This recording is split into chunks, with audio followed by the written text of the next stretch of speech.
DJ Kamlesh Manor Bazar Alpura. ठेहुन पौधा के ठेकुआ खइहा खड़ा होके खसता, कहाँ कहाँ काथी मिली सुन ल बेवस्ता। ढोरीपुर में पान खइहा जौबनपुर में नसता, मोहन कला ताजा राजा कहट जाई रसता। आवा हमारा लंदन जाता रह तू तो लंदन, आवा हमारा लंदन जाता रह तू तो London. Mix music by DJ Kamlesh Manor Bazar Alpura.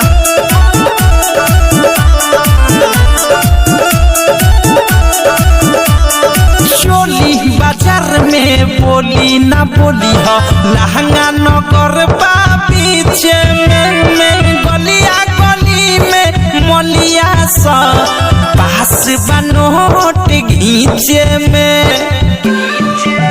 अरे चोली बाजार में बोली ना बोली हो, लहंगा नगर बा पीछे में गलिया गली में मलिया सा पास बनोट घींचे में।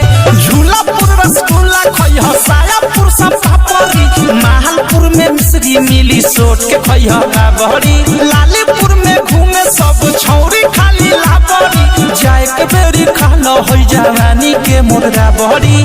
आवा हमारा लंदन जाता रह तू तो लंदन, आवा हमारा लंदन जाता रह तू तो लंदन।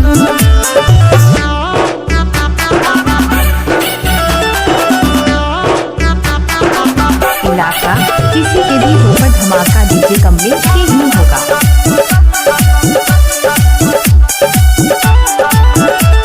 सारी नगर में आगाड़ी न जइह, कमर नगर न तो छूट जाई। जांग नगर में धांग के मारी ए राजा मुहरा उर फूट जाई। और सारी नगर में आगाड़ी न जइह, कमर नगर न तो छूट जाई।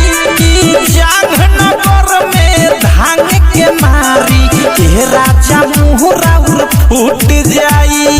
पेट नगर में लेट न करिह, लोगों के ढीठ बा, आगापुर से पाछा अइब चौक एगो पीठ बा।